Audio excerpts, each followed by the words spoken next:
We are just a matter of days away from the deadline to avoid sequestration. And the White House is sending out some drastic figures for just how much each state stands to lose in federal funding. Virginia would take the worst hit in the country with an estimated $838 million in cuts, with Maryland and the district also taking severe hits.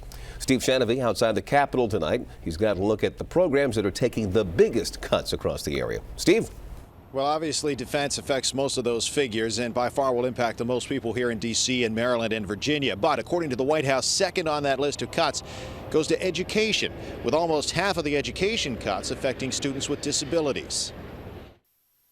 Yes, it is stuff that was donated. Some of them are a little older. Debbie Celine wanted to help families with disabled children, so she founded the Lollipop Kids Foundation, which refurbishes and then donates wheelchairs and other equipment to families in need.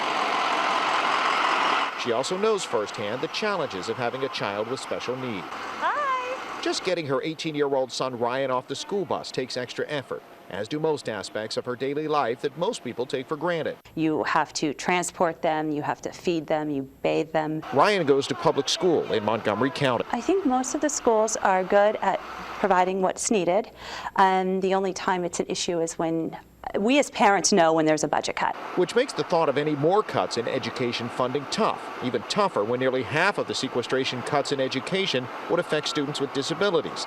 $24 million worth of cuts in Maryland, D.C., and Virginia. If they cut as much as they're talking about, I mean, I honestly don't know how they're going to serve the children that are already even in the school system. Debbie's fear is that more cuts would mean less staff, which could mean pulling her son out of school altogether. For safety reasons, if he doesn't have his one-on-one aid, somebody's going to get hurt, and it's going to be my child. Now in Virginia, those cuts are split evenly. $14 million in cuts for primary and secondary education, another $14 million in cuts affecting children with disabilities. Here in D.C., however, the cuts for students with disabilities is more than double everyone else. Live outside the Capitol, Steve Shanovy, ABC 7 News. All right, thank you, Steve. Right now on our website, WJLA.com, you can see for yourself how sequestration would impact your state. We've got links to the reports on Virginia, Maryland, and the district there on the website. Now,